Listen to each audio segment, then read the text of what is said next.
Welcome to Cinemagna. In today's video, we will showcase the behind-the-scenes of the 2021 drama film titled Wolf.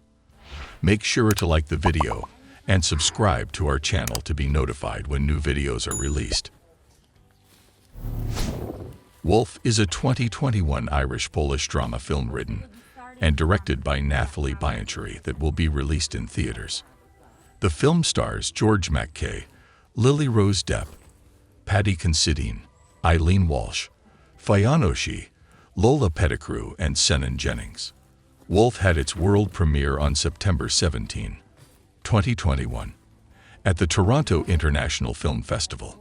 Focus Features plans to release it in limited theaters in the United States on December 3, 2021. According to director and writer Nathalie Biancheri, it is a story about a boy named Jacob who believes he is a wolf, and it takes place in a clinic that treats people who suffer from this illness, which is actually a real condition called species dysphoria. They believe they are an animal trapped in the body of a person. Jacob is sent to the zoo, a specialized clinic led by the zookeeper, a therapist who employs harsh, curative treatments, as his actual nature battles to surface among the pandemonium while retaining his mythological position among the creatures that surround him. Jacob's will is tested. Without much further ado, please enjoy the behind-the-scenes video. She does the move, but the sign, as I say, just would need. That's it. Good. This is how you teamwork. That's it. Good. Rufus, come inside, please. Rufus! 3, 4, and 2, 3, 5, 6, 7, and 8. Jump. 1, 2, 3, 4, 5, 6, 7. Reach. 1, 2, smile. 3. Yeah, and then so we'll do the trees, and then Paddy will come in from this door, and they will, as you can go, will be kind of scattered, and you'll silence them.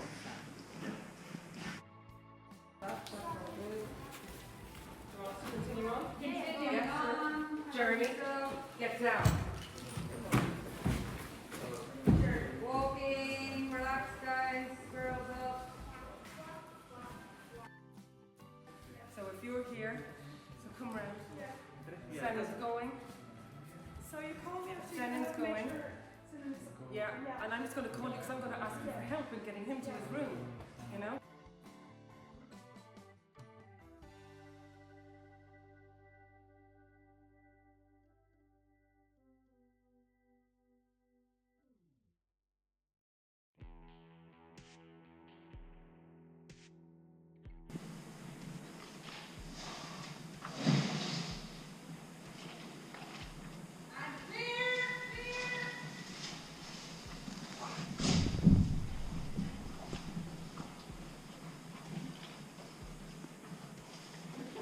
Cut!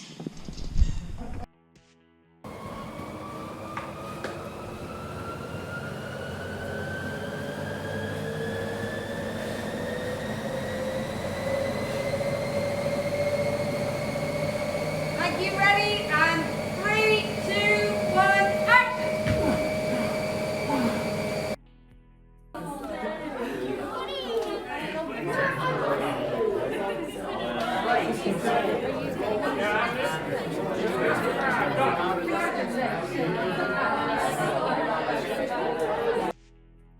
Action!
I'm Nathalie Biancheri, and I'm the writer and director of Wolf. I'd read about species dysphoria, which is kind of a growing phenomenon in which a person believes that they're an animal trapped in a human body. And I initially thought it could be an interesting documentary, but then I felt like I wanted to have the freedom to take this into a completely different sphere and use my imagination and, I suppose, reinvent what I found interesting about this real illness, which I think in the end has led this film to being much more a film about identity and how we define ourselves rather than necessarily sort of factually about species dysphoria.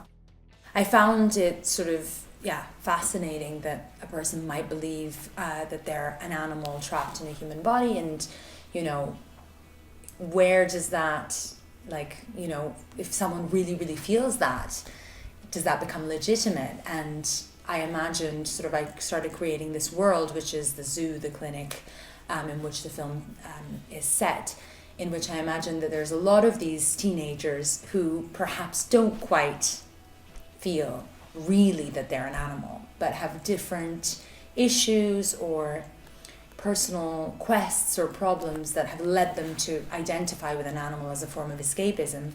And then one boy who really, really, really feels that he is a wolf, and how this kind of these different forms of relationship with this illness interact with each other. I mean, even is it an illness actually? Wolf is a story about a teenage boy, Jacob, who deeply, irrevocably believes that he is a wolf trapped in a human body.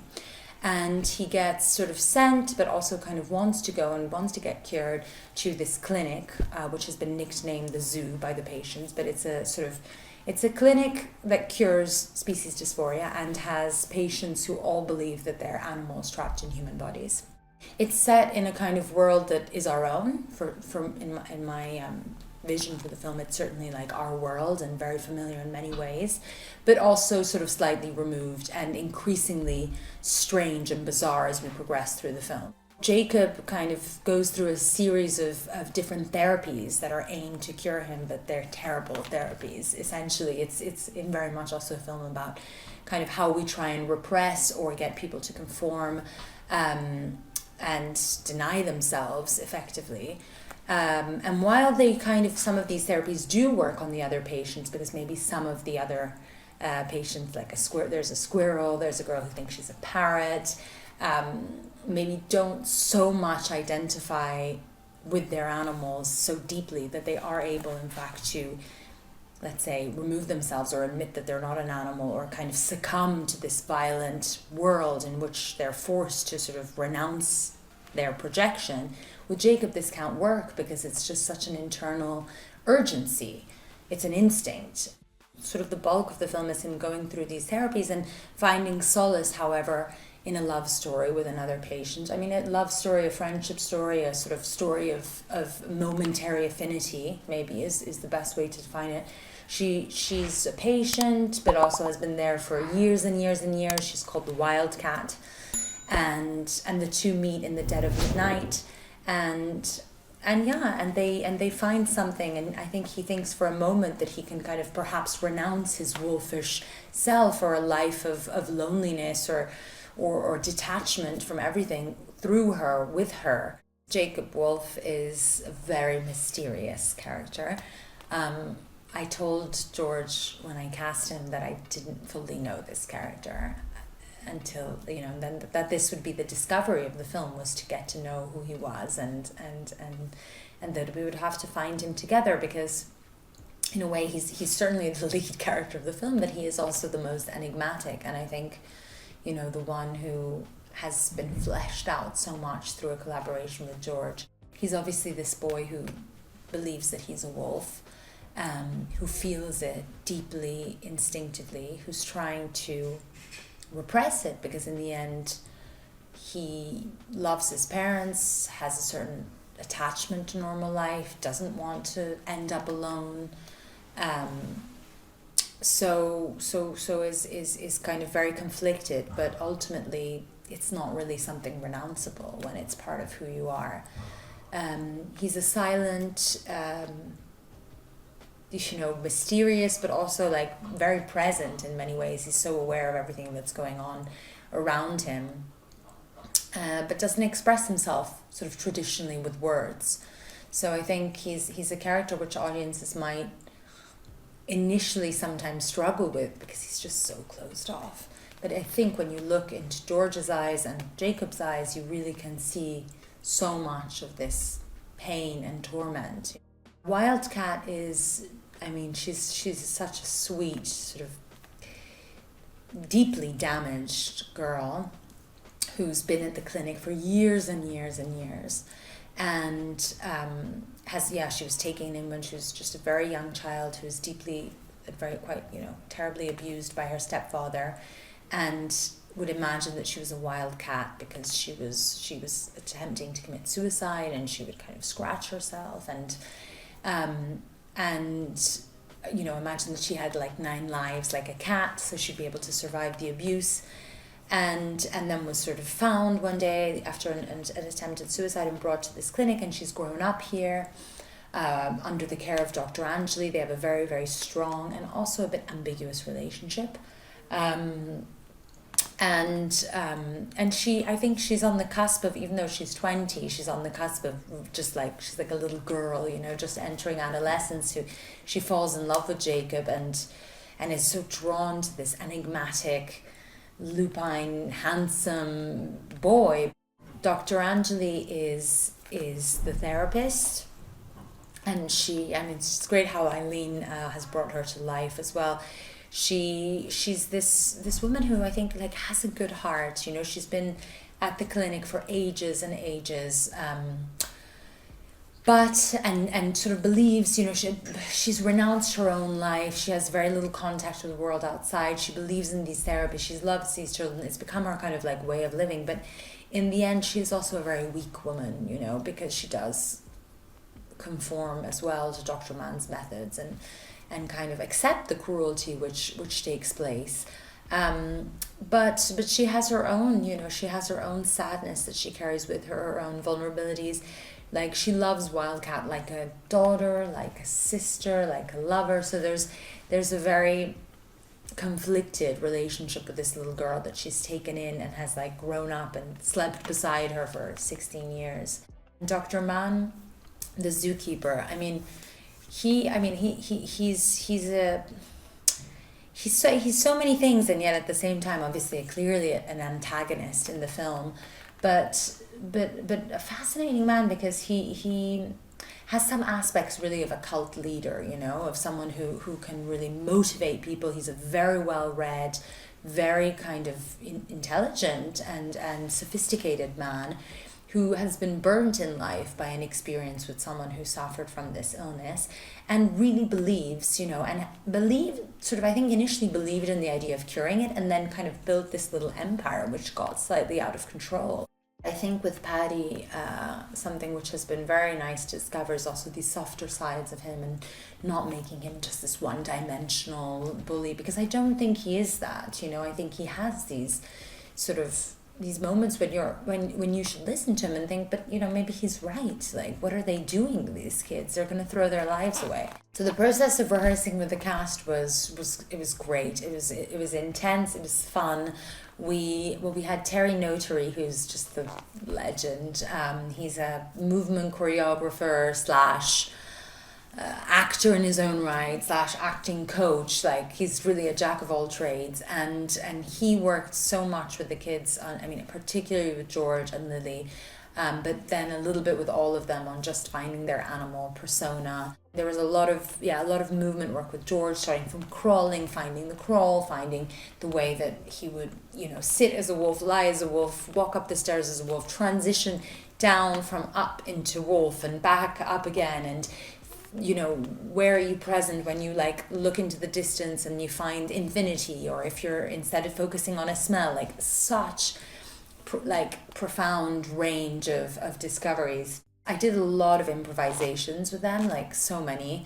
One was this like epic 4-hour improv with all the kids, and I sort of started and I was like, you can kind of half be in your characters, but because a lot of the characters are quite silent, I didn't want to limit them entirely. So I was like, we can discover more things. This is a process of discovery. So it started off with them sort of being their characters, but answering up questions, let's say, more fully. And then I saw that it was kind of growing, and everyone was so present in their characters. So, and I was playing the therapist, a therapist, not Dr. Angeli, but just a therapist.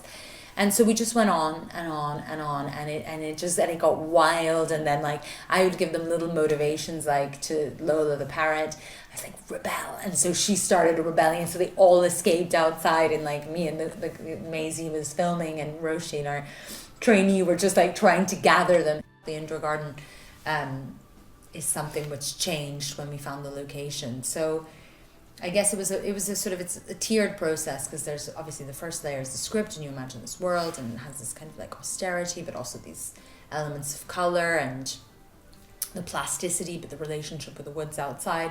So the first part was actually, and I think a huge part was going around and finding this place, this space, and we were so lucky with Jess to be able to find this hotel which has everything, and has, you know, the forest over there, and it's all one space. And then I saw this abandoned swimming pool, and I just thought, okay, instead of it being a courtyard, it should be an indoor garden. And so it further enhances that relationship between, like, you know, the claustrophobia of the inside and the outside.